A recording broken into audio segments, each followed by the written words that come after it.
Hey, Menopause Wellness Community, how are you doing this evening? We are on our final section of Get to Know Your Hormones.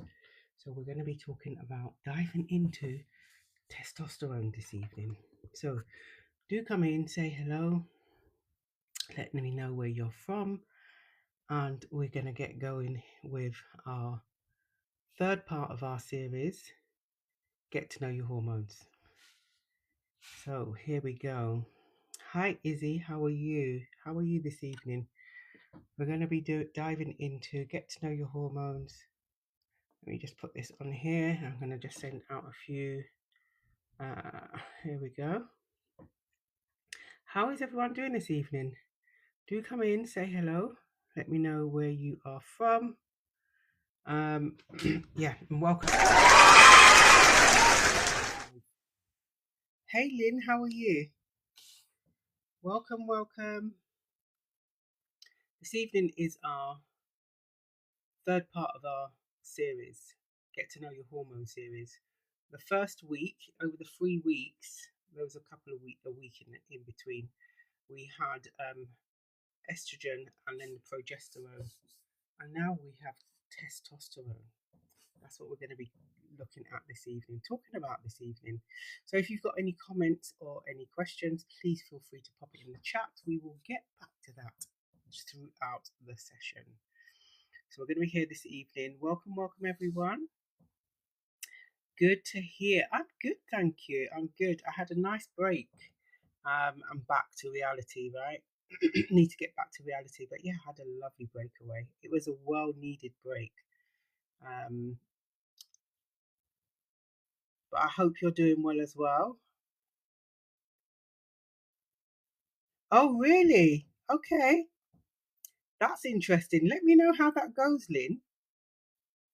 Let me know how that goes. Remember when you start using it, obviously you're gonna, once you start using it, you can start tracking to see the benefits of it. That will be really interesting. We're going to dive into. But good evening. Hey, Claire. Hey, our community ambassador, one of our community ambassadors. Welcome, welcome.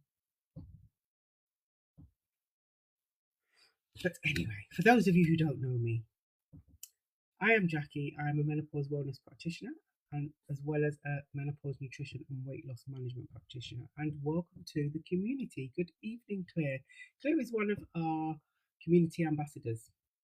We've got 6 community ambassadors, and yeah, they pop in and out of the lives, and they just make everyone feel welcome. This is a community that is a safe space to be heard and understood, as safe as it can be on here. We do have meetups offline as well, so if you want to know about that, just get in touch with us.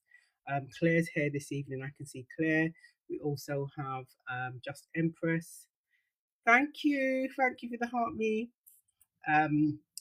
We have Samantha, Poetic Angel, Jen as well, and Lulu. Those are our 6 community ambassadors. So if they are in the community at the moment, just reach out to them. But welcome everyone this evening. If you are not part of the community already and you would like to be part of the community, all you have to do is follow. We are going to start doing a community meetups as well this month. I don't know if you've seen the post already, but our first community meetup is on the 26th, I believe, 26th of June. If you're interested in meeting up, then again, get in touch with us. You can DM me, or you can just go onto the profile page and also click on the email link, and it will open up an email, and I will read it and get back to you. So if you've got any questions, as I said, we're going to get into the third and final session on Get to Know Your Hormones. And we're talking about testosterone this evening. But yes, Lynn, please let me know how your testosterone gets on. Really interested to hear other people's stories, right? Journeys rather. So I'll be checking back and forth on any comments coming in. But Claire will keep me posted, won't you, Claire? How are you, Claire? Hope you're well. So let's get into this evening. So the last and final part of our get to know your hormones, testosterone.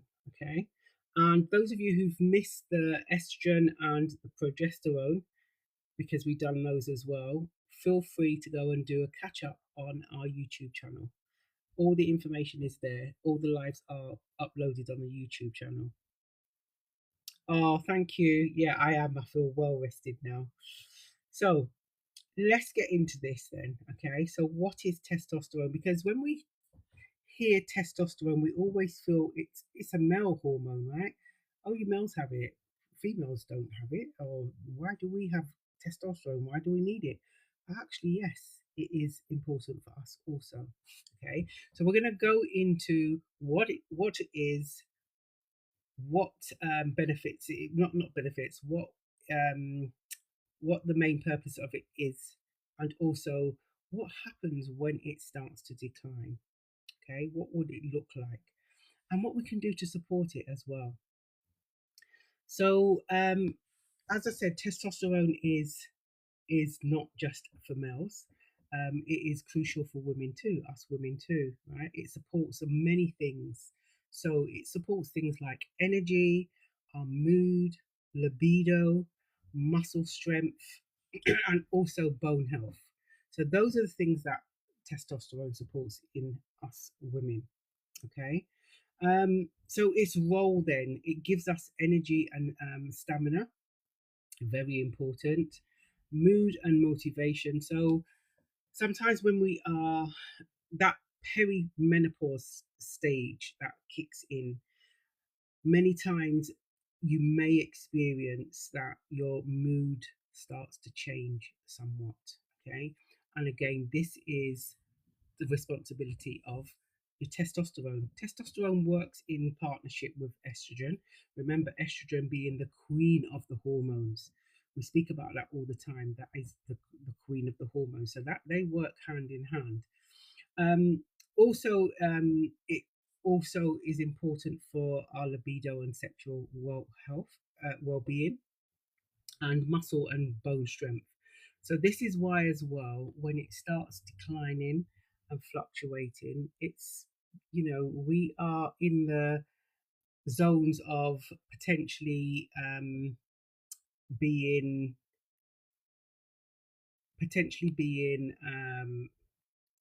osteoporosis. That's what the word I was looking for, osteoporosis. So it's important again to look after our well-being, right? So things like what how can it affect us, right? So when our testosterone levels start to decline, we can feel fatigue, right? Sometimes there's people, women will say that they feel fatigue. You may feel your motivation is very low.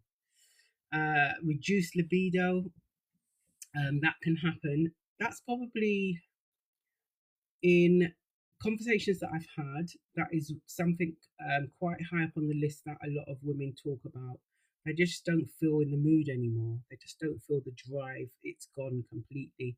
Sometimes, you can go and, like someone's mentioned already, they're going to be getting testosterone that may help alleviate. There are other things as well, but we'll get into that in a moment. Reduce muscle mass and strength. This is why, again, we talk about resistance training. Um, and I spoke to someone today. Resistance training does not have to take place in the gym. It doesn't have to take place in the gym. Okay, but we will get into that.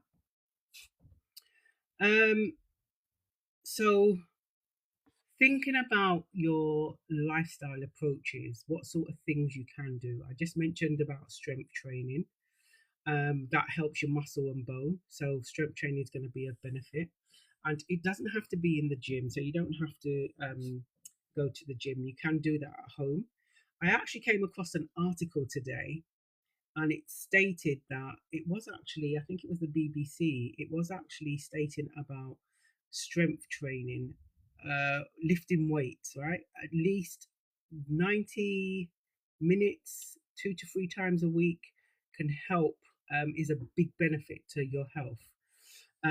So go and have a check out for check for that information around the benefits of strength training. Okay, particularly at this time of life. Balanced nutrition. We talk about food all the time. What we eat, right, can most definitely have an impact on us in later life. So it's about looking at our healthy fats. Do we have enough healthy fats, protein, micronutrients?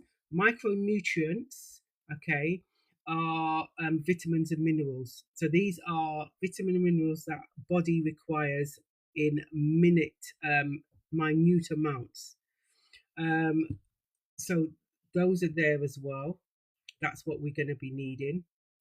And also sleep and stress management. Sleep and stress management. Stress is very, it's important that we try and alleviate as much stress as possible. As much stress as possible. Okay, so if you are in stressful situations, are you able to step away from it? Yeah. So stress management. Think about how we alleviate stress. Are you because when we are stressed, remember that stress hormone cortisol that can again increase and that can have an impact on the testosterone also. So very important to ensure that our stress levels are as low as possible. And then there's also the medical support out there as well. You can go and speak to your GPs, you can go and speak to healthcare professionals and get support around that. Um, Always, when you are going to see healthcare professionals, it's always important to go armed with information, correct information, the information that is going to help them give the right type of care for you. Okay, so go and pop information before you go to an appointment. Pop information down, whether it's on your phone, whether it's on a piece of paper, and ensure that you share the correct information so you can have your correct care in place. Let me see what I've missed on here, and then I'm going to come back to the information. Thank you for the follow, Tammy. Those of you who are new to the community, welcome. Thank you for the follow. I'll give you a shout out. Good night, Annie. Good night. How are you? Um, why is that? Why them follow? Thank you for the follow. Thank you for the follow. Welcome, welcome. Red Dragon, welcome. What about feeling of rage, anger, depression? Thank you for the heart, me. Okay, so Red Dragon, that could be all part of that could well be all part of the menopause transition. However, I will say, and I said this today in a session, just because we know that there are we've got over 120 symptoms associated with the menopause, perimenopause, postmenopause, right? But there are only 34 recorded symptoms in the UK. Just because we've got that list in front of us, it doesn't mean that is why. Yeah, that doesn't mean that the symptoms are associated with the transition. So if you are concerned about something, go and speak to your GP, because as well, something like anger, depression, like you've mentioned on here, yes, it could be that you are navigating through that time of the transition of life, but it could be something else. So I would always say go and speak to your GPs about it if you're concerned. Yes, it's hot up here. It's hot. Um,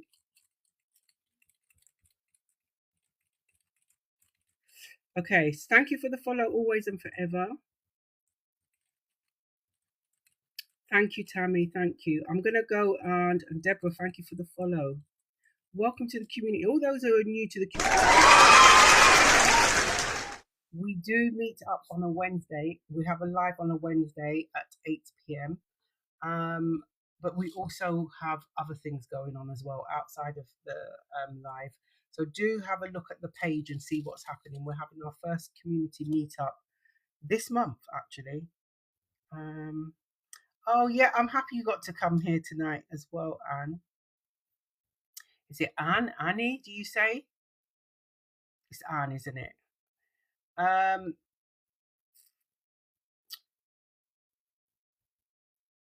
okay, so we can go back to Lady K. Thank you for the follow. Welcome to the community. Those of you who following this evening, you are now part of the menopause wellness community. Um, oh, I'm sorry to hear that, Anne.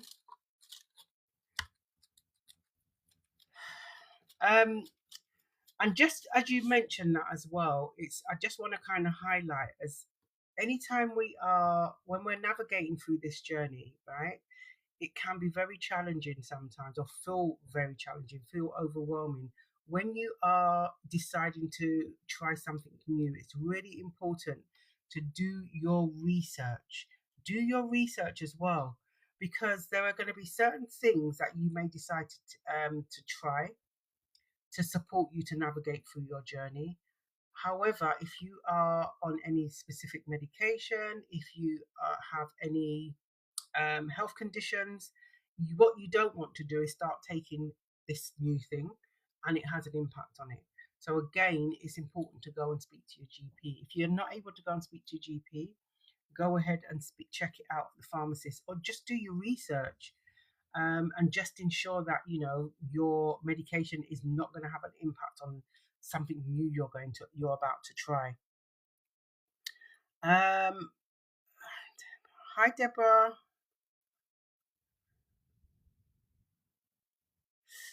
Oh, sorry to hear that. Last year, it's hot flashes. Whew.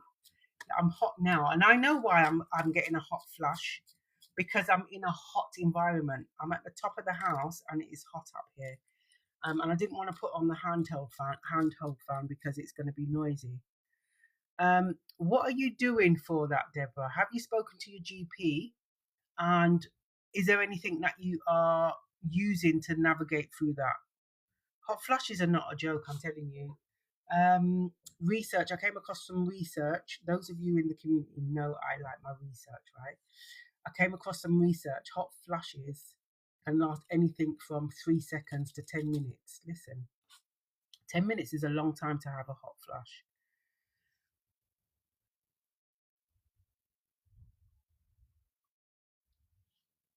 Okay, that's fine. Thank you for the follow. Anne, is it Anna? Thank you for the follow. Welcome to the community. I was given some HRT and I'm not working. Okay, Deborah.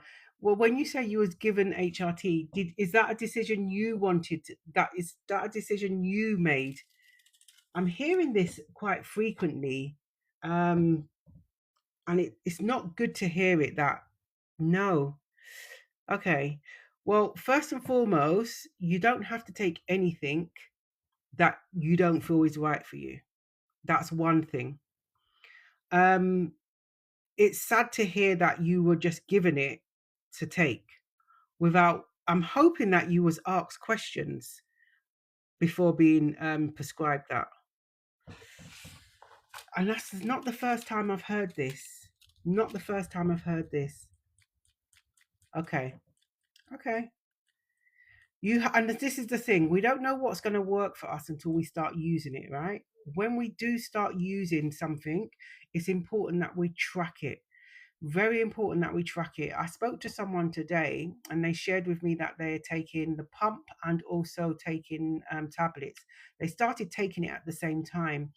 I would always suggest that you try and stagger things. Only reason because how do we know how that pump and the tablets are working for you? If they are benefiting you, hopefully they will be.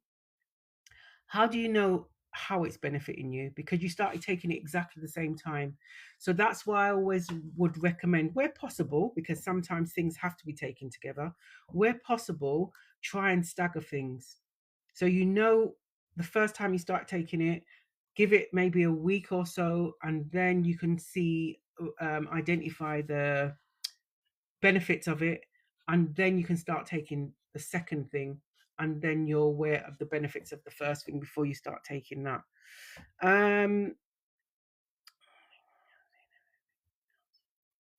Okay, so let's get back to X team, thank you for the follow. Welcome to all the newbies. Welcome to all the newbies. And Deborah, I hope the patches are working for you. I really hope the patches are working for you. Hi, Abby.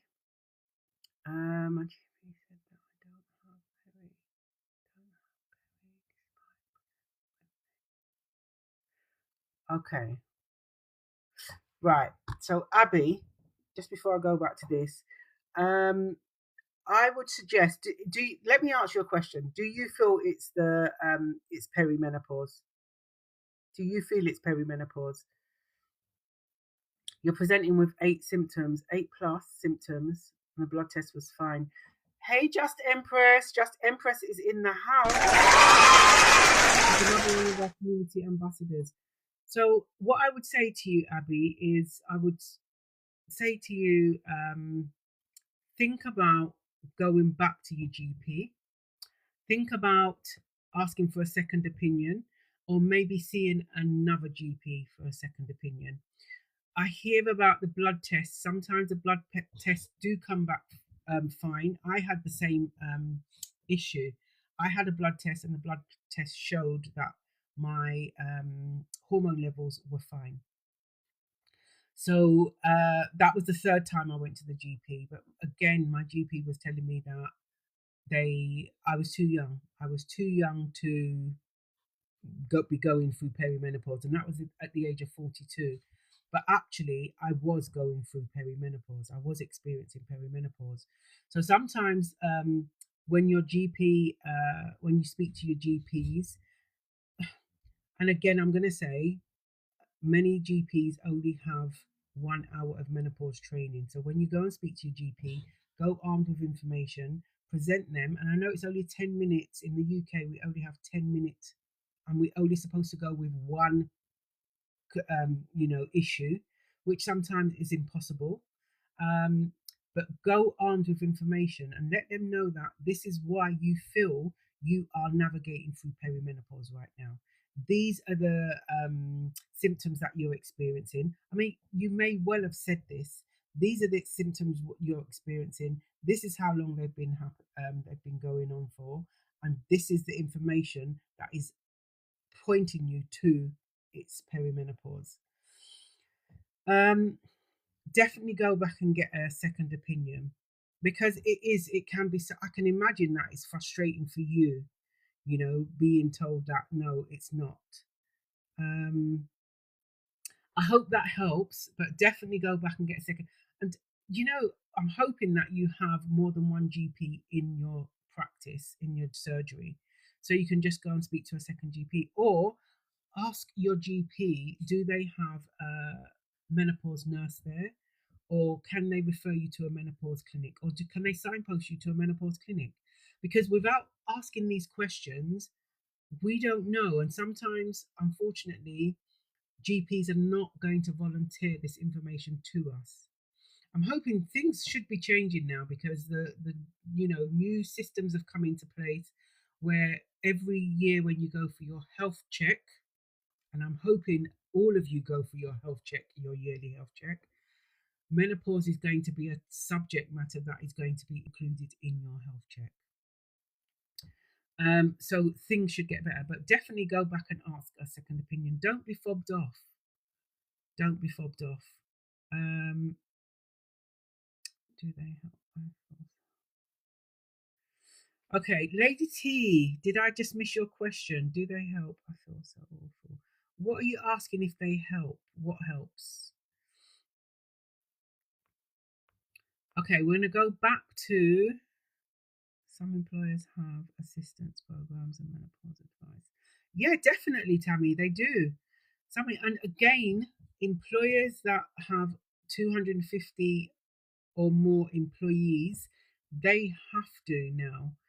It's part of this new in the UK. I'm referring to in the UK, employers with 250 employees or more, they have to be stepping up in terms of supporting menopause warriors navigating through their menopause.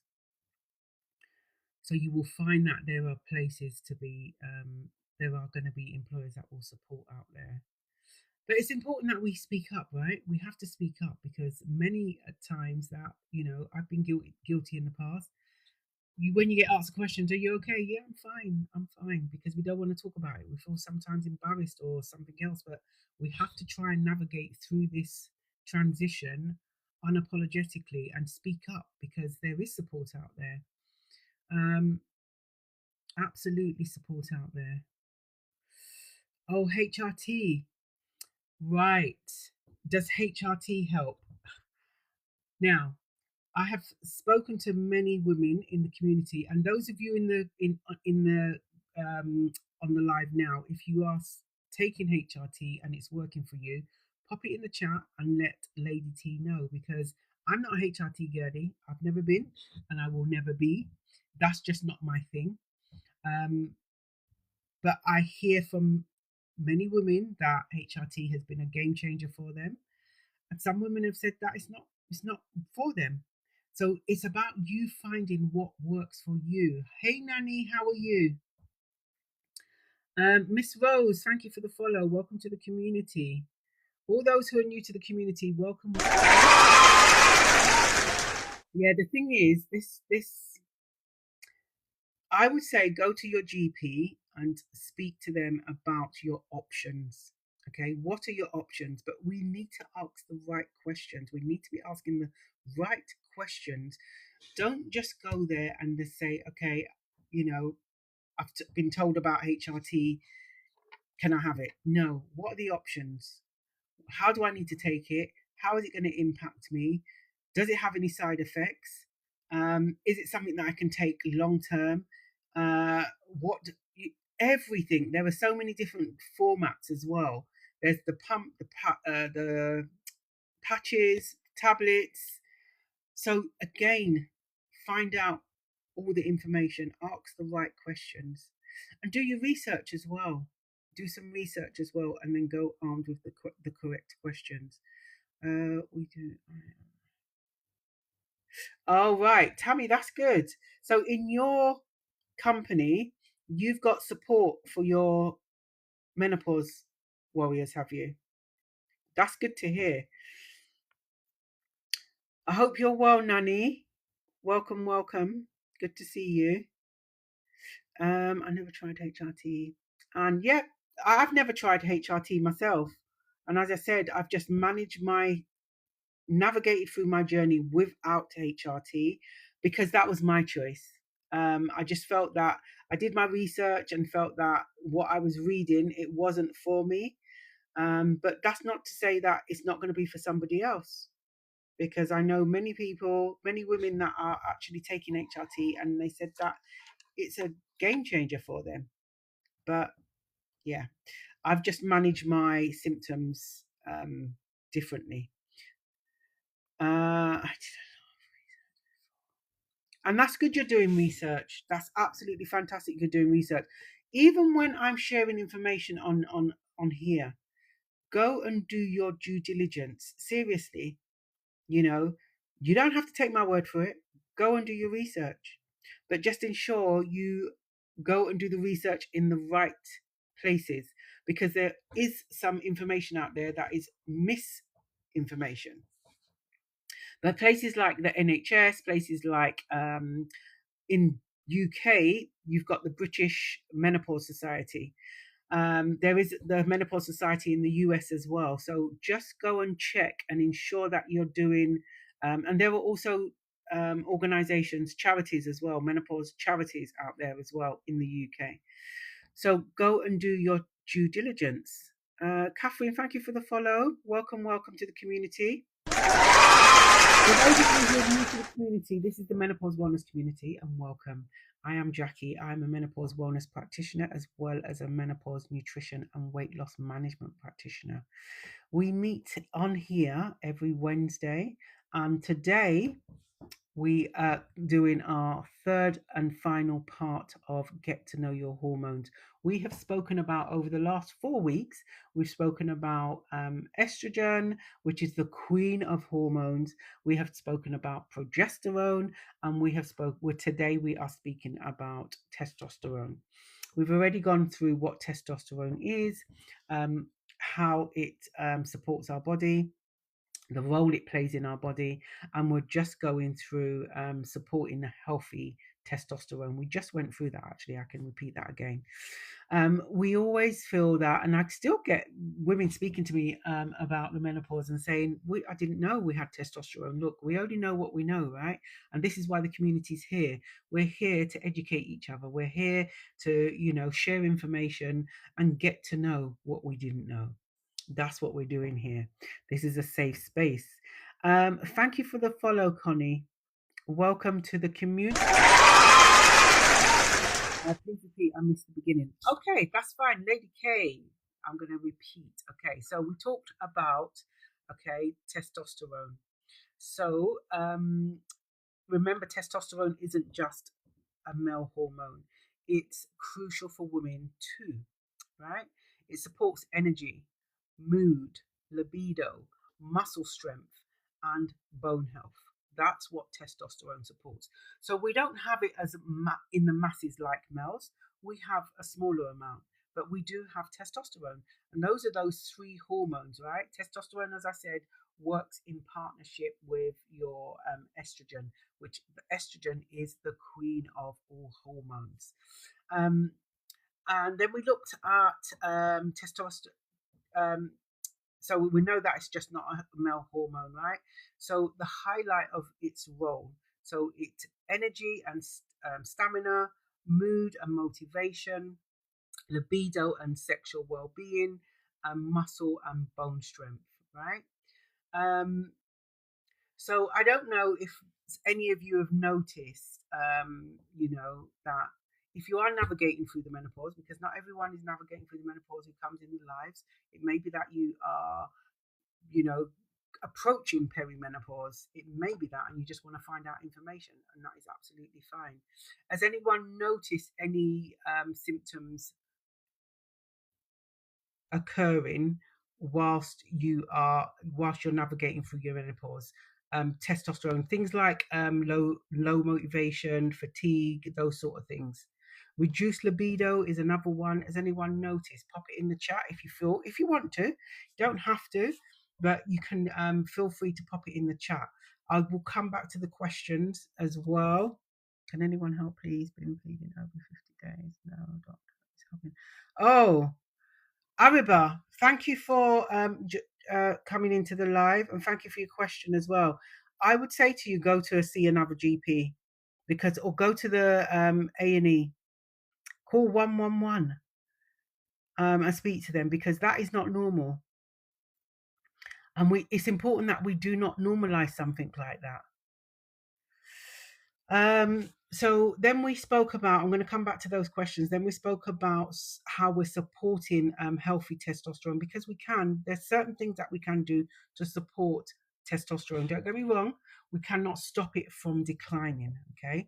But there are things that we can do to kind of support it back to as best as it can be. It's never going to be, it's never going to be up to that level like it was in our 20s and early 30s, but there's certain things we can do. So discuss lifestyle approaches. Let's have a look at that. We talked about strength training. Okay, strength training is important, and strength training does not have to happen in the gym. Doesn't have to happen in the gym. I gave up my gym membership. I do it at home. Okay, if you don't have weights, and again, you don't have the weights funding, use your things in the cupboard, your cans. You can use a bag of sugar that you can pick up, and again, and get heavier things as you start, as you go on. Your strength training helps maintain muscle and bone. Balanced nutrition, really important, how to have a balanced nutrition. So things like healthy fats, protein, micronutrients, and micronutrients are your vitamins and minerals. Also, sleep and stress management is also important as best as we can, because this transition can have an impact on your sleep disturbances, right? It's one of the symptoms that are on our list. So if you're having things like insomnia, I know for me, sometimes I wake up in the middle of the night. this hot weather now as well, we will revisit again navigating through the summer months. But this hot weather is not helping sleep because you're waking up, you're sweating, the fan's on, the fan's off. There's so many different things, right, going on. So try and get as best sleep as you can, because, and as well, stress is stress can play a really vital, not vital, stress can play a role in your symptoms. It can aggravate your symptoms. So if you're stressed, right, that stress hormone cortisol, that can impact testosterone. And then there's medical support out there, so your GP. So some of us, again, I've heard it again this evening, GPs are not really helpful. Some GPs, unfortunately, are not helpful. If you feel that your GP is not helpful, you can go and speak to a pharmacist, because pharmacists now are speaking to you. You don't have to make an appointment to go and speak to a pharmacist. You can actually go and walk into the chemist and just say that you need to speak to the pharmacist. Let them know what it's for. You may have to wait 5-10 minutes until someone is available. You don't have to make an appointment. You can go and actually speak to them. Okay, so have a talk about it and just ask the correct information. This is what we sometimes really miss. Again, I've been guilty of it in the past. I've gone to a GP appointment or I've gone to see a consultant and I've walked out of that appointment not knowing anything more than when I went in there, because I failed to ask the right questions at the time. So I'm a lot better at things now, but it's a lesson learned, right? We go and ask the right questions. This is what we need to be doing. And let's not downplay our symptoms. We're the ones who's feeling these symptoms, right? We are the experts of our own body. That's what I will say, and that's what I will always say. I don't mind if you want to challenge me on it. We are the experts of our own body, because no one can tell you what you are feeling. I'm going to come back to the comments, and then we were talking about. Okay, so that was the testosterone information, and just kind of some key takeaways. All right, so testosterone is important for women's overall well-being. Remember, it's not just a male hormone; it is a female hormone also. So it's very important for our overall well-being. A decline is normal but manageable. So when our same thing all for our free hormones, those key free hormones, right? Estrogen, progesterone, testosterone, when they start declining in this time of life, in this transition, you may start experiencing symptoms because of the decline in the hormone. And then there can be fluctuation as well. So try and look at how we're going to manage the symptoms, how we are going to navigate, how we're going to navigate through that time. What else is there? So lifestyle and medical support can help. So thinking about your lifestyle choices. What are you eating? How we're eating? I'm always going on about nutrition. You know what we don't realize sometimes? The food that we eat, what we're eating can really exacerbate some of these symptoms that we're experiencing. And I'm speaking this from experience myself. Okay, I know for me, when I changed the way I was eating, my relationship with food, it changed the whole perspective on symptoms. Now I'm in postmenopause. I've been in postmenopause for 3.5, coming up to 4 years now. And when I started navigating through postmenopause, I was about I was double figures with symptoms, about 12 symptoms, maybe more. At this point in time, I only experienced 2 symptoms, and that is hot flushes and night sweats. But I'm managing them.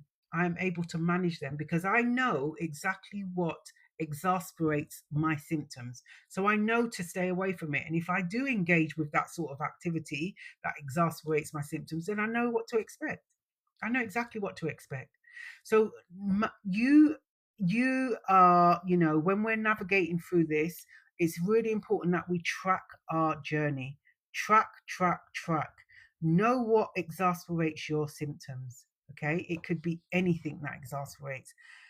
My hot flashes will come if I am using hot water. So if I have hot showers, if I'm washing up the dishes with hot water, and this is really hot water, I will start getting hot flushes. If I have something sweet, anything sugary, that will exasperate my hot flushes. And my night sweats will come and kick me in the backside. I'm telling you, if I have anything sweet.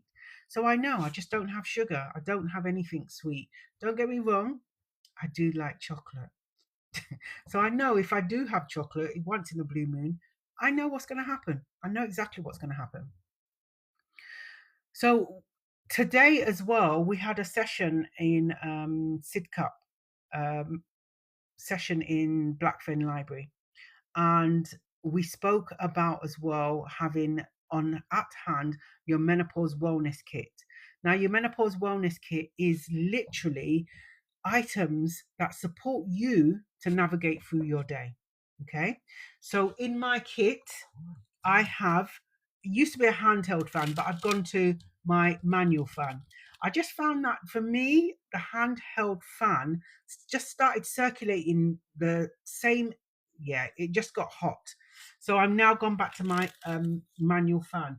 I also have my allergen wipes because now, because of the summer as well, worsening allergies. Now, I don't normally have allergies, but this year it seems to have come.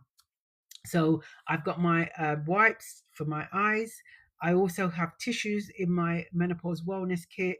So someone else's menopause wellness kit, someone navigating through the perimenopause, it may be that they may have sanitary products. It may be that they have spare underwear.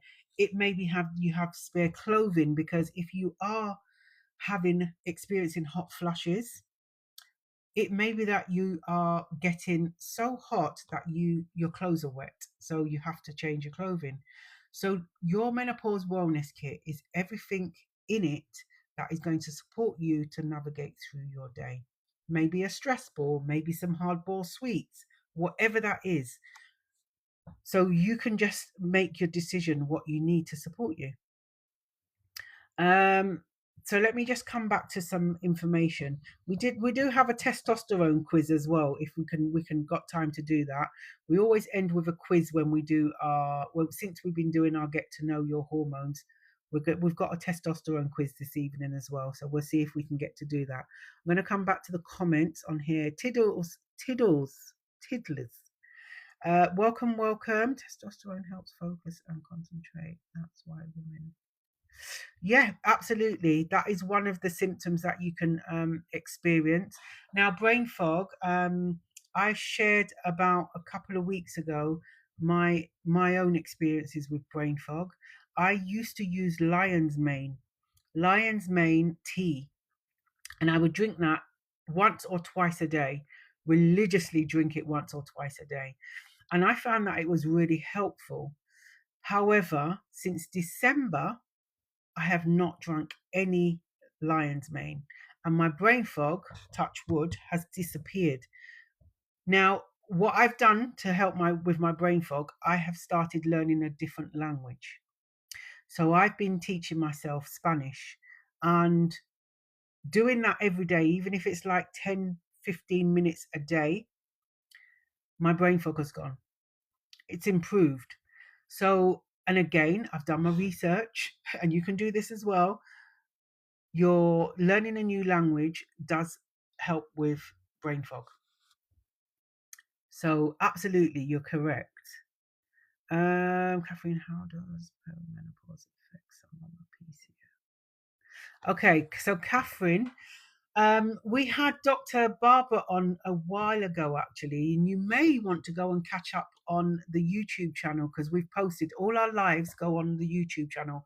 And Dr. Barbara came on. She is a woman's advocate for women's health, and we spoke about PCOS, fibroids, and also what was the other one? I cannot remember. We spoke about some of these endometriosis. That's it. We spoke about these conditions, so you may want to go and catch up on the YouTube channel. It was probably about It was probably about 2 months ago, but it's all on there because it can exacerbate your menopause symptoms, your perimenopause symptoms tenfold. Absolutely can. I went to hospital and I know they didn't help. I'm really sorry to hear that. And do you know what? When we go to hospital to see a consultant, we can absolutely request to see a second consultant to get a second opinion. We really can. Because if you don't feel they are being helpful to your care, overall well-being, then they don't need to be there. Then try and advocate for yourself in terms of getting a second opinion from somebody else. But it's really sad to hear that you're not feeling heard and understood. Uh, oh, Jane, welcome to the live. Thank you for sharing that. Yeah, this night sweats is not a joke. Night sweats. I think my night sweats were so aggressive that the bed had to be changed. They're not as aggressive now. I'm managing them a lot better by tracking my journey and understanding what exasperates my symptoms. I now can navigate through those night sweats a lot better than I did. Big Bird, thank you for the follow. Welcome, welcome.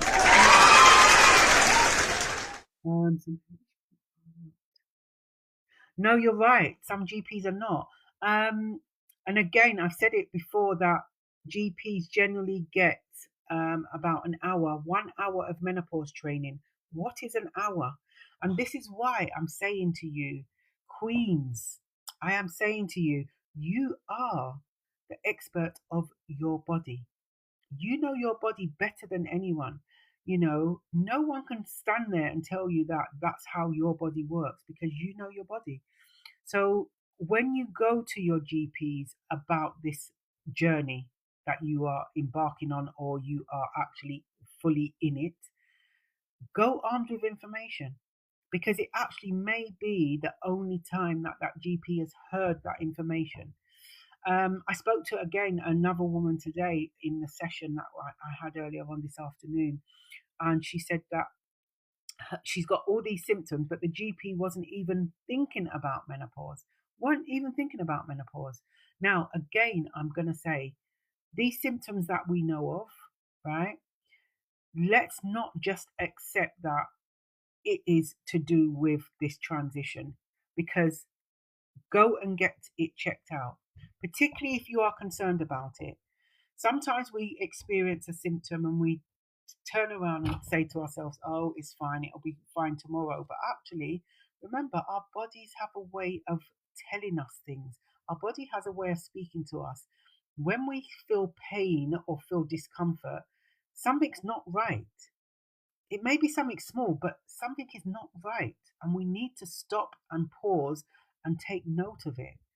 So, yes, a migraine is on the list of perimenopause, menopause symptoms, right? However, if you're having migraines for weeks on end, that is not normal. So why are we not going to speak to a GP about it? And if you feel your GP is not supportive of you, then go and find a second GP. Go and get a second opinion. Um,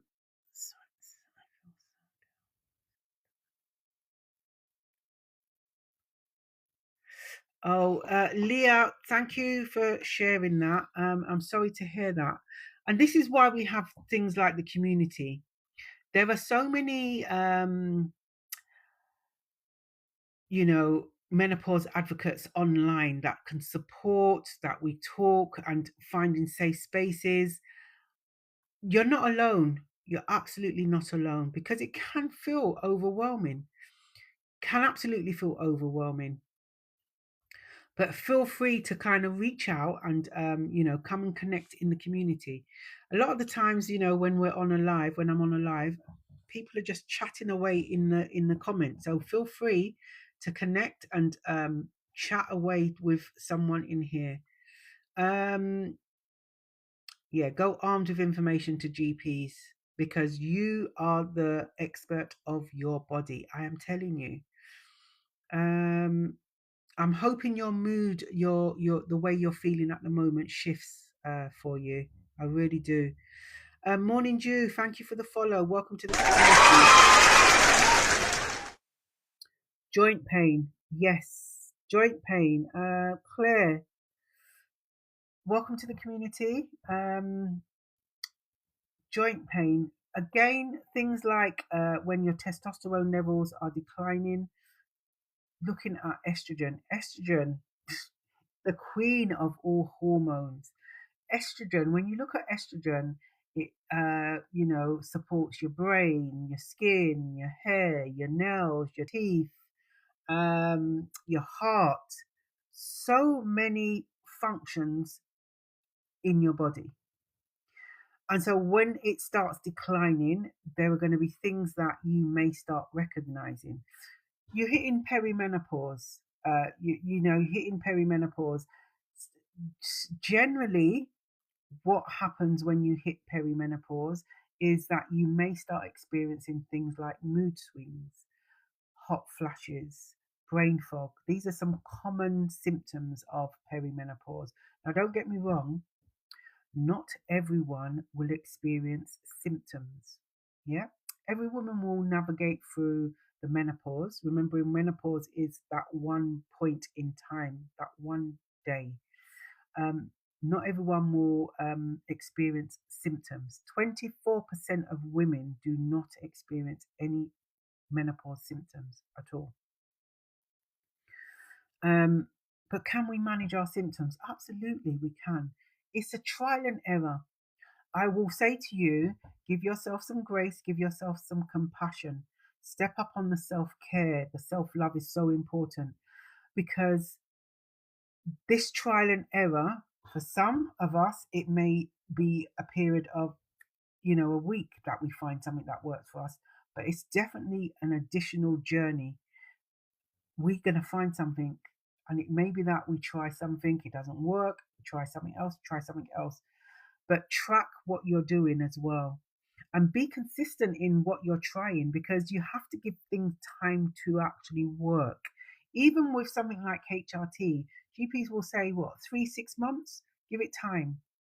But we need to be consistent in what we're doing as well. Absolutely need to be consistent.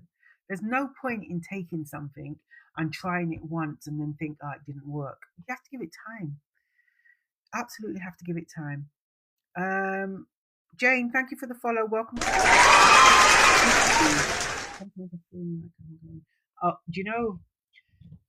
And sometimes I hear you and I see you. I'm telling you. I'm absolutely telling you. And it doesn't help that when you go to GPs and you tell them that, I feel I'm going through the perimenopause, and they tell you, no, don't be silly. You're too young. Yeah, you do start feeling, am I imagining this? Am I actually going crazy? You do start doubting yourself, but you are the one experiencing these symptoms. Yeah. Um, I'm hoping that will shift for you. Absolutely hoping that will shift for you.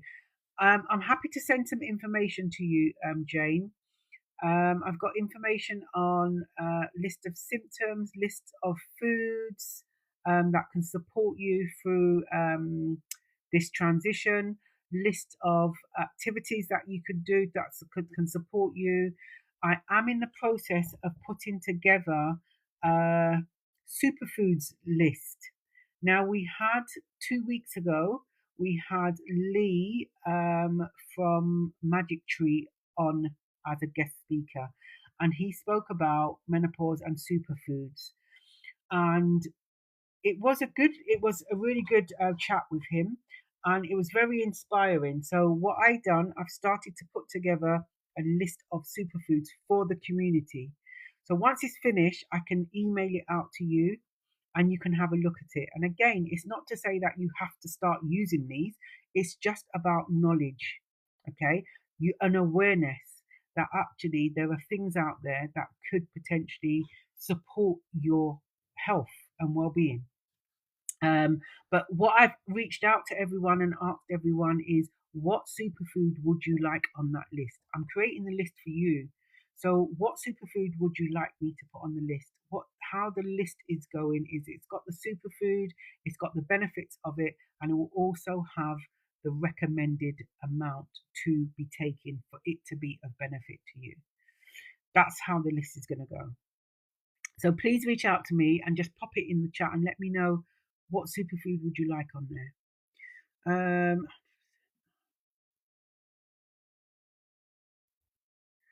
Um, Jane, what I would say to you, you eat good, but your sleep is still bad. There are going to be other factors to take into consideration when you are experiencing sleep disturbances. Other factors like, what's happened to the lead up before bedtime. Are you switching off things like your electronic devices, off the mobile phone before you go to bed? What sort of things what type of material are you wearing to bed? Even your bedding can have an impact on your sleep, particularly in this weather. We In the past, we've had navigating through the summer months, and that's something that I'm going to revisit again. Navigating through the summer months during this transition. How do we then go and navigate through it? I think I'm going to do that in the next couple of weeks, or maybe the next live. We will do navigating through the summer months during just this transition. But there are going to be so many other factors to take into consideration. Um, but yeah, I can send over some information to you. Yeah, I'm telling you, this heat does not help. The heat doesn't help at all. Hi, Shaz. Uh,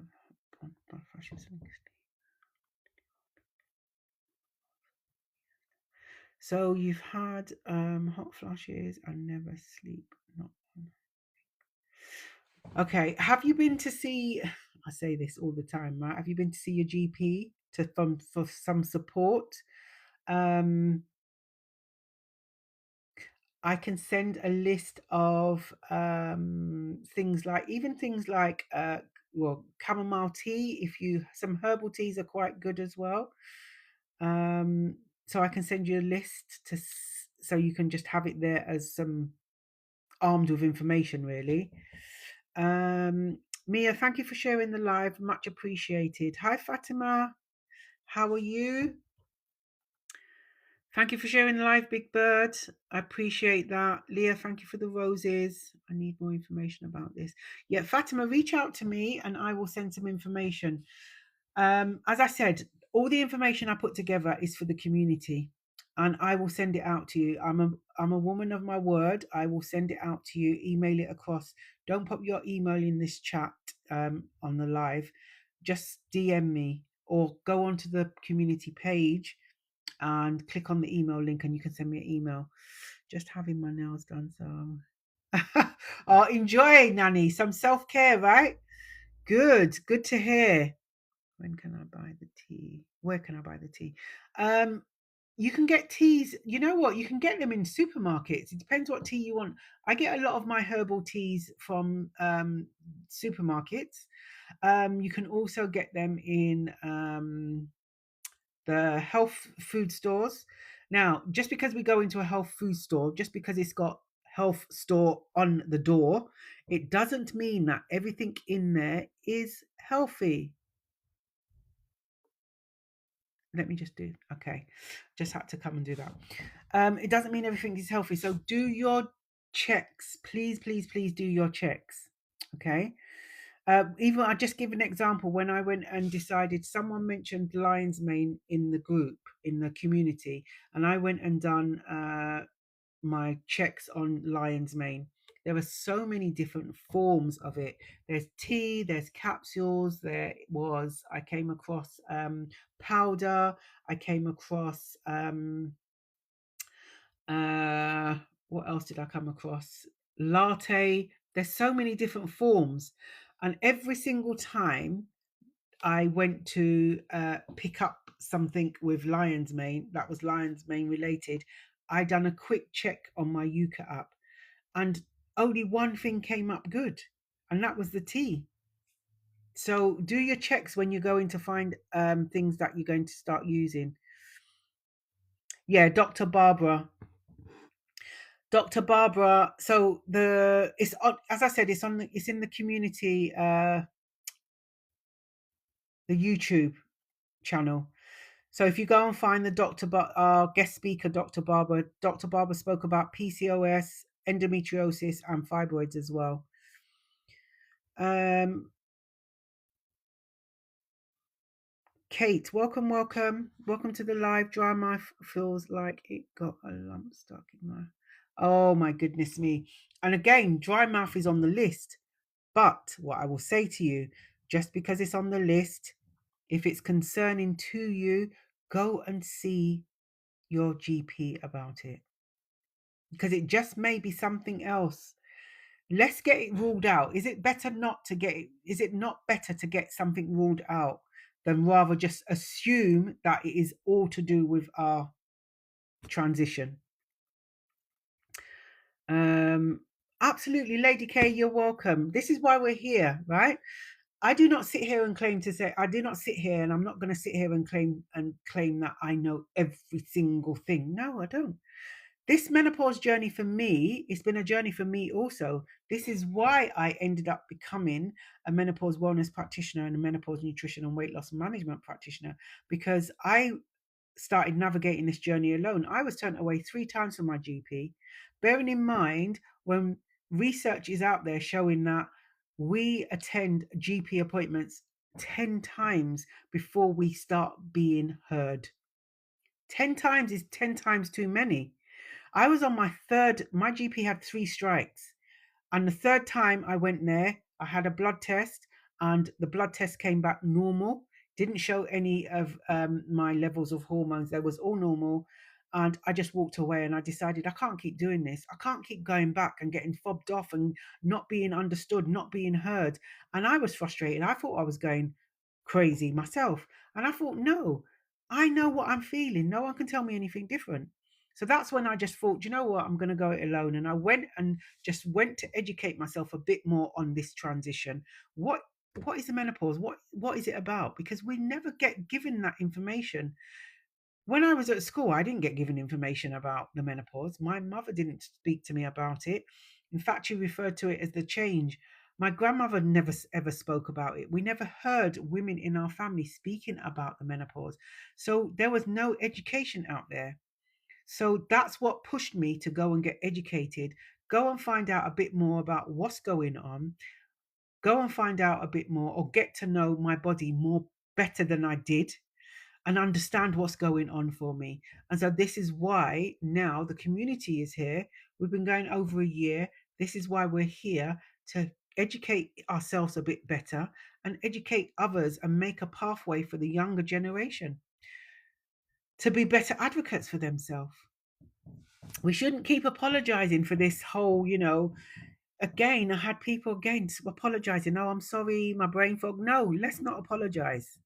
Yeah, we're not apologizing for it. Let's stop apologizing for it. But yeah, if your dry mouth is still feeling and it doesn't make you feel right, okay, if you're not feeling, when we get a gut feeling, there's a reason why we get a gut feeling. Okay, so let's go and speak to our GPs about it. If our GPs are not listening, go and find another one. Let's go and find another one. Sweetie Sweets, thank you for the follow. Welcome. And thank you for sharing the live. I appreciate that. Jilly Francis, thank you for the follow. Welcome. Thank you for reposting Big Bird. I appreciate that. Thank you for reposting Nanny. Okay, so let me just see. Every time I let go of this screen, more things pop up. Let me just see. I don't want to go and miss anything. But yes, welcome to the community, everyone. If you're not part of the community and you'd like to be part of the community, we meet up on a Wednesday. At the moment, it's one evening a week. We meet up on here, and we meet up at 8 p.m. and we have different subject matters we talk about, or sometimes we just have a connect and catch up and connect, where we just thank you for the heart me. We just connect and just talk about what's going on. what is going on with this transition. This is a natural transition that we're going to be going through, right?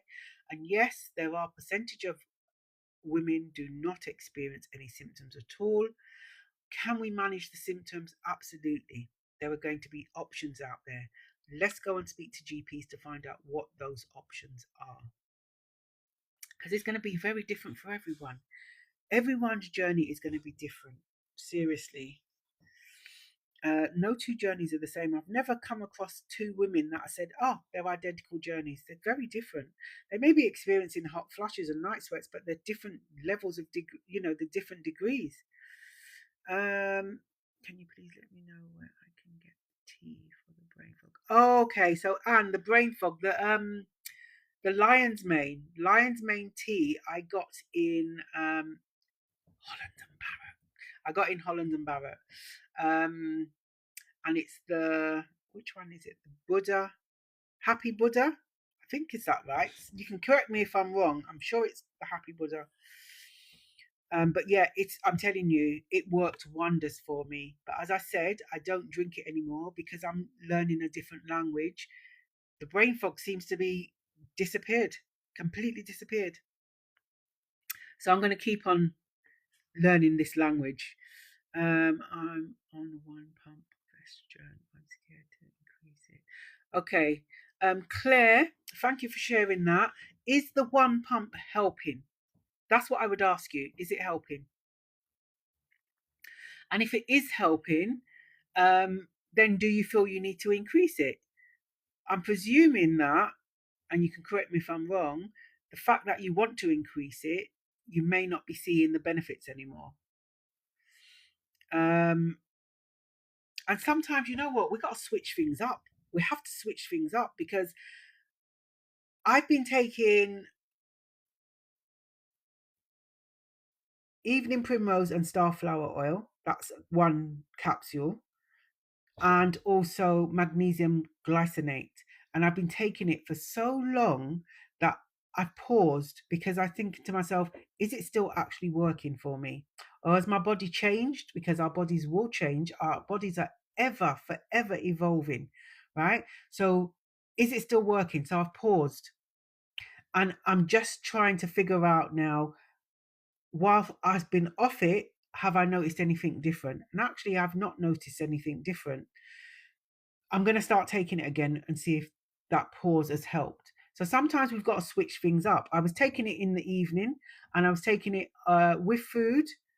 And then for some reason, I noticed a change that it didn't, the symptoms that it was helping, it just kind of subsided. So what I did was started taking it in the morning on an empty stomach, and it started working differently for me. So sometimes we do have to trial it. It's definitely trial and error. We do have to change things up slightly. Tiddles, thank you for the follow. Welcome. Mama Joy, welcome to the community. Thank you for the follow.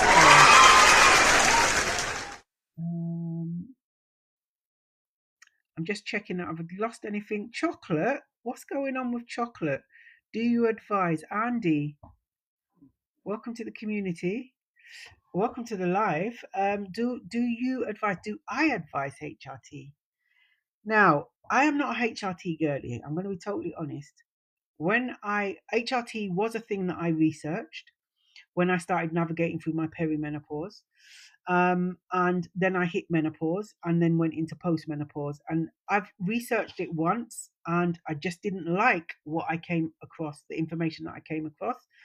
And I made a decision that HRT was not for me and it will never be for me. And that's what I've always said, and that's what I will always stand. However, if someone said to me, I'm thinking about taking HRT, I would say, go and speak to your GP, ask the right questions.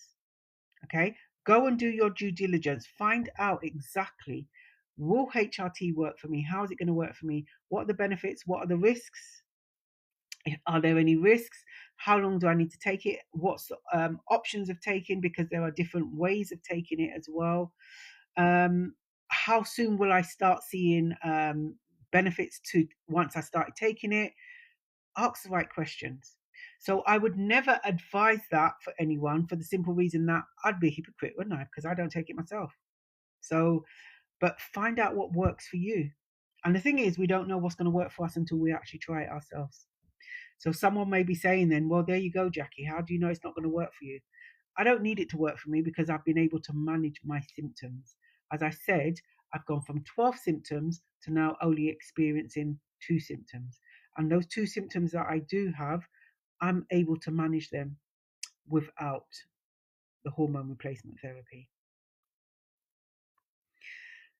So, yeah, whatever you decide to do for your journey, that's your decision. And stick to your decision. Don't feel bad about the journey you decide to take, the path you decide to take. If it works for you, it works for you. Thank you for sharing the live, Lady K. You're welcome, Tiddles. Welcome. Junie, thank you for the follow. Welcome. Best way to lose belly fat. I'm desperate. Okay, Wheezy, thank you for the question. There are so many different ways, right? So many different ways. I mean, you can look at, I would say, this is what I say to my clients, okay? When we look at weight, this is what I say to my clients. The first thing I say is, what is your relationship with food? And I encourage them to carry out a food diary. Because you know why I encourage them is because a lot of the time life is lifing, and actually we know we need to eat to fuel our bodies.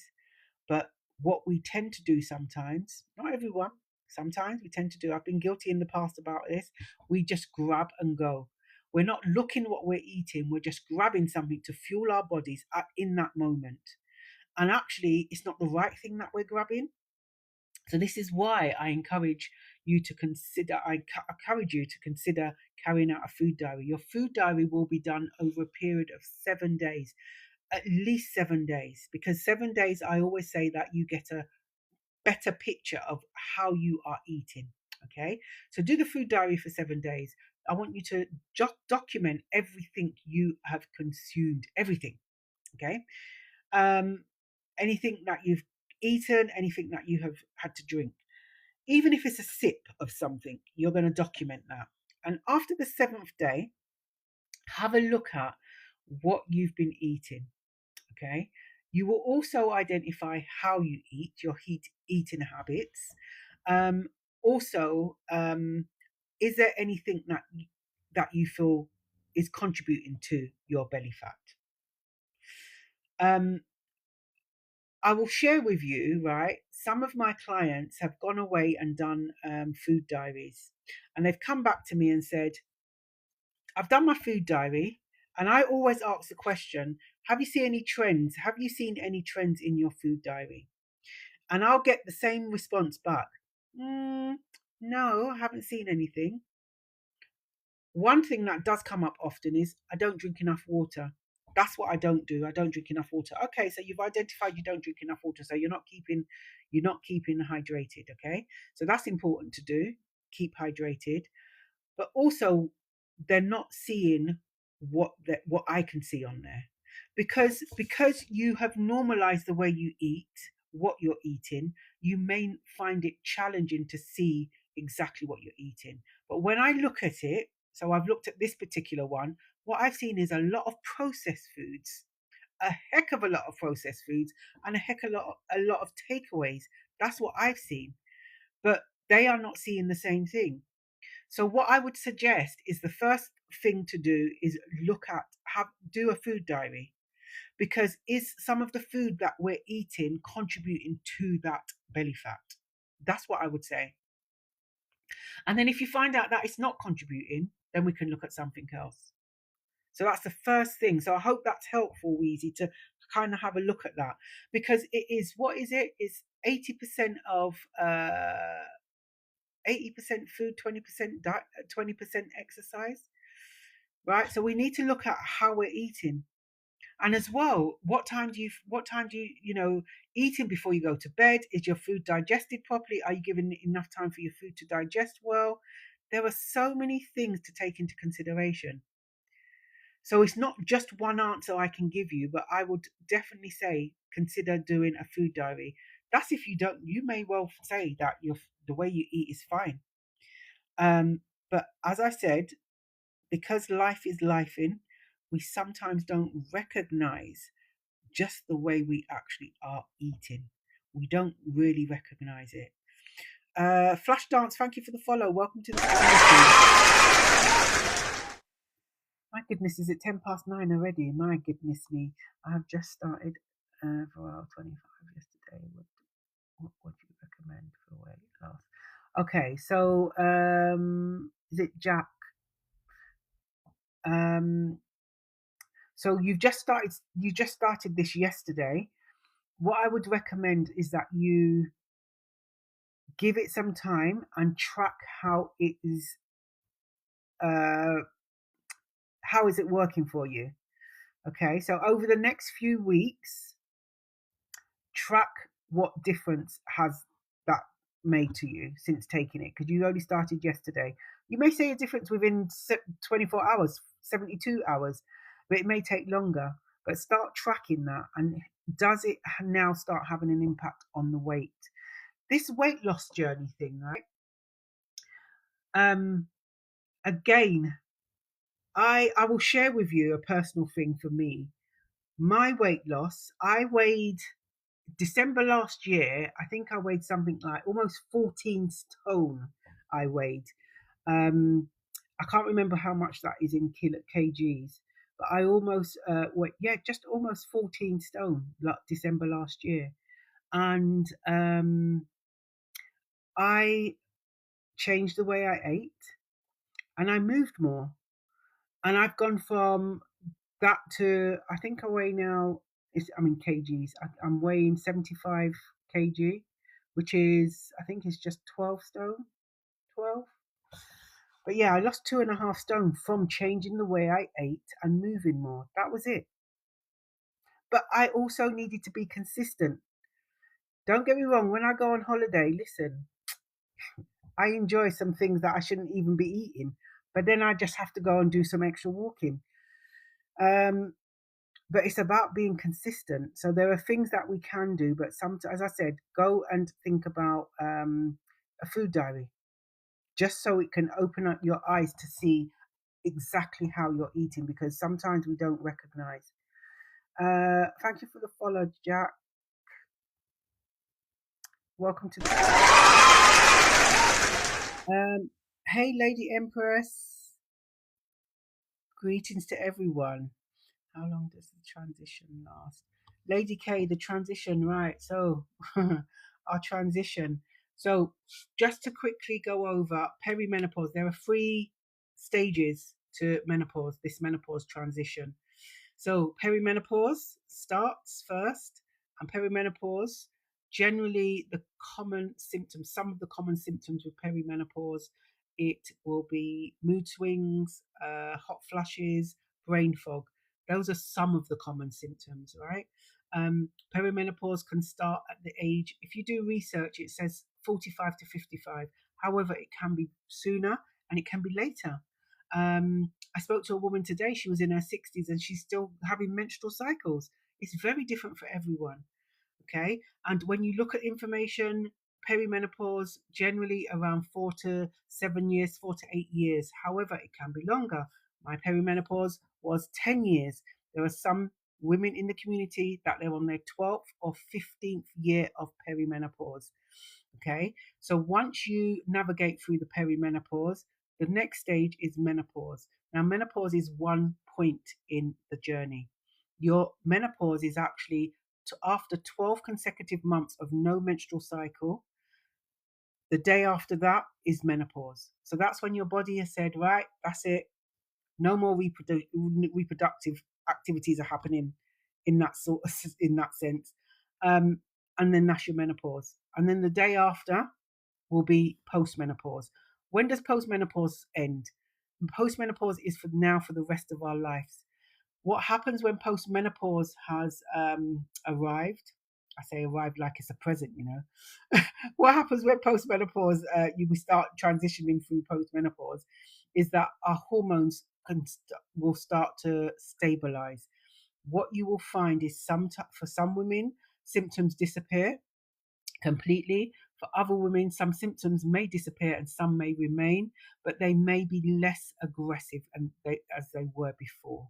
Okay, like I'm 3.5 years coming into 4 years into postmenopause, and my 12 symptoms have now gone down to 2 symptoms, and I'm managing the 2 symptoms that I'm experiencing. So it's very different for everyone. Does it get worse? Do you know? Do our symptoms get worse? Our symptoms can get worse because things can exacerbate our symptoms. These summer months can absolutely exacerbate our symptoms. And this is why it's important to understand what exacerbates our symptoms. Okay, certain activities can exacerbate our symptoms, like I just shared with you earlier on, if you were here, that my hot flushes and my night sweats can absolutely come back and bite me in the backside, particularly if I've had a really hot shower, hot bath, or washed up with hot water. Yeah, and if I'm in a hot environment, and depending on the clothing I'm wearing, look, and I've got a little jumper on. Depending on the clothing I'm wearing, yeah, it can. So this is why there's certain things that can make your exacerbate your symptoms. So it's like getting to know your body over again.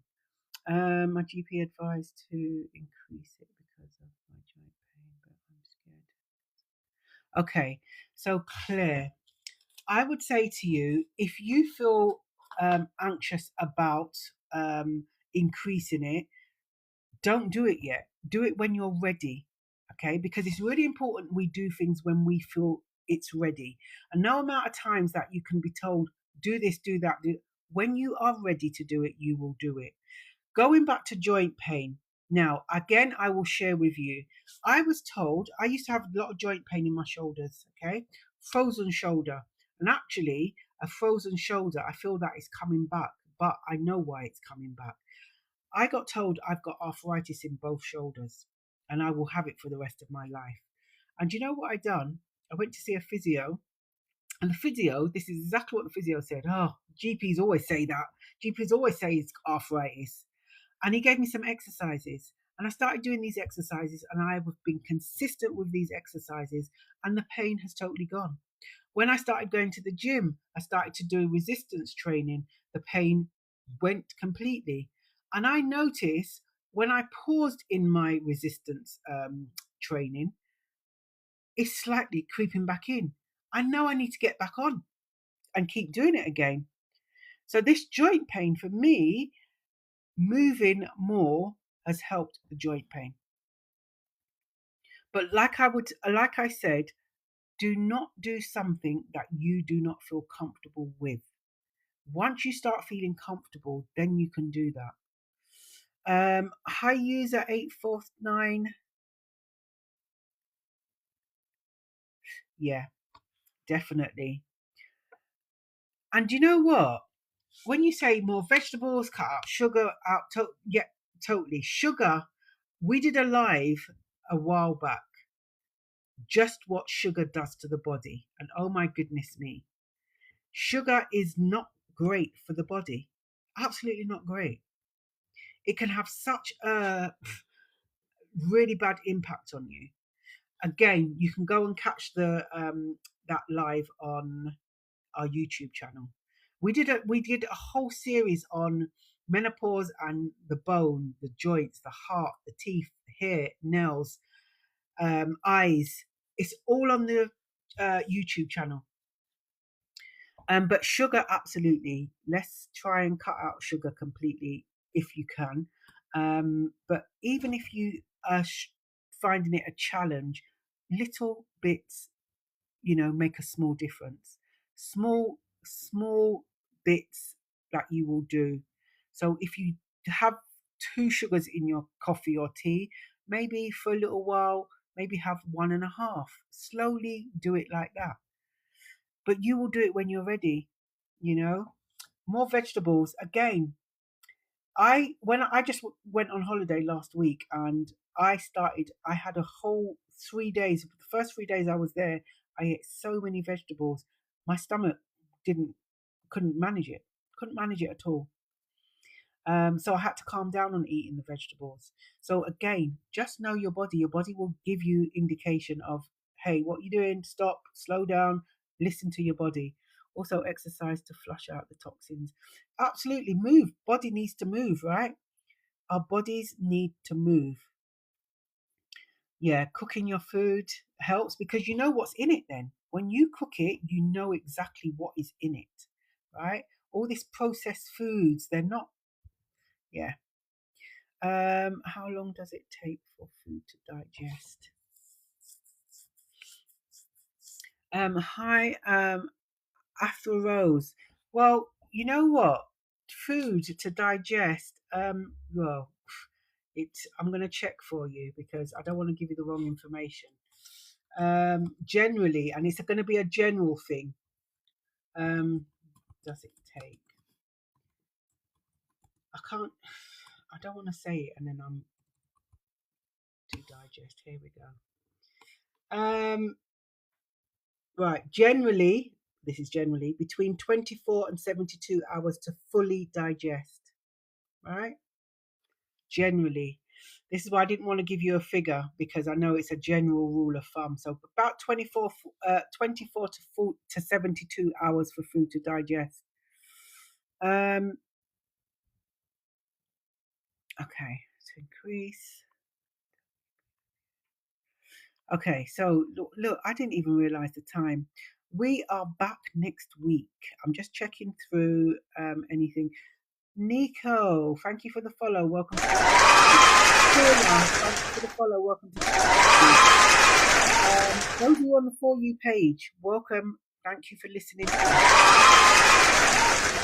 I know sometimes I sit on people's For You page because I think, oh, I'm not going to go in until, if something of value. Oh, what have I done? Okay. Eating raw is good. And again, whatever works for you. Remember, one size does not fit all, and I can't keep stressing that. What works for one person may not work for somebody else. So it's definitely a trial and error. Okay. Princess, thank you for the follow. Welcome to the community. Is it Denjay? Thank you for the follow. Welcome to the community. Jones, thank you for the follow. I've missed all these. Oh, here we go. I'm back to Paula. Welcome. Paula. Right. So if I've missed your name, I'm letting you know now. I appreciate you. Thank you for the follow. Princess, thank you for the follow. Welcome to the community. Grace, thank you for the follow. Welcome to the community. Thank you. But do you know what we're going to do? We are going to repeat menopause, navigating through the summer months. We're going to do that next week. And we're going to repeat all those lives that we done previously. Menopause and the eyes, menopause and the heart, menopause and the skin, the teeth, everything we're going to repeat. That's what we're going to do. So we'll do that. We'll start next week with navigating through the summer months again. But do let me know what superfoods you would like on the list. This is your list, Queens. This is your list. Cucumber is good for keeping hydrated. Absolutely, cucumber is good. It's another way to keep hydrated, particularly if you don't like water. Cucumber, watermelons, they're all things that you can keep hydrated with. Things like, yeah. I mean, do you know what? You could cook that yourself and you know exactly what's in it, right? Meats take longer to digest. Okay, there you go. Yeah, so this is it. General rule of thumb. Everyone's body is different. Everyone's body is different. I will remember once watching a program about how long does it take food to digest and also how long does it take to come out the other end. And for one person, it took them it was the next day. It was 2 days. For one person, it was the next day. The other person, it was like within a matter of 24 hours. So it's everyone's body is different. So this is why, generally, in the loosest possible term, okay. Um, Jennifer, thank you for the follow. Welcome to.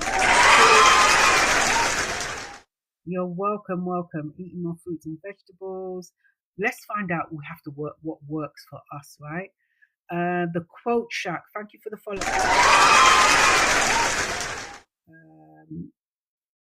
Yeah, watermelon. That water. You know what? I can eat watermelon for days. It's something that you can eat and eat and eat. Plus, if you like it, this is the thing. It's okay me saying, "Oh, you can try this, you can try that, you can try this," but you might not even like it, right? I love avocados. I will eat avocados for days. Avocados are my go-to. Avocados made my itchy skin disappear. My itchy downstairs disappear completely. Avocados. I ate them for 28 days solid and it disappeared. And now I just have it as part of my daily routine. I eat avocados. And those of you who don't like avocados, you can mash it up and put it on your skin. Obviously, do a skin patch test first, but you can absolutely do that. Okay, let me just see if, right, I think everything's gone. Okay, so Queens, thank you for coming in this evening. For those of you who've been around and stuck around, but we didn't even get to do the testosterone quiz this evening. We'll keep it for another day. We'll definitely keep it for another day. We spoke about, that was our final session around get to know your hormones. We did 3 parts. We've spoken about estrogen, progesterone, and testosterone, what they are, what role they play within the body, and how we can, what they look like when it starts declining and fluctuating, and how we can support that. So next week we'll be back and we're going to look at navigating through the summer months, because this heat is hitting us hard. Some of us is hitting hard, and we're going to talk about that. I'm going to end the live. And I'm going to end the live like I always end the live. I always end the live in 2 ways, right? I always send you a virtual hug first. Always send everyone a virtual hug. And the second way, I just remind you that you are not alone. It can feel like a lonely journey, but you're absolutely not alone. And if you do feel alone after the live has ended, reach out to someone. Reach out to someone that will listen to you, that you trust, and that will understand you. And if they don't understand you, at least they're going to start trying to understand you. But keep speaking your truth, Queens. Right? Don't downplay what you're experiencing, what you're feeling, and remember, you are the expert of your own body. Right? It's trial and error. So give yourself some grace, give yourself some compassion, but step up on your self love, step up on your self care, honestly. Yeah. Thank you very much. And I will all see you next week, Wednesday at 8 o'clock. Okay. And if you need to reach out to me, DM or email me, I'll get in touch with you. Stay blessed, everyone. Enjoy the rest of the week and have a fantastic evening. Speak to you soon.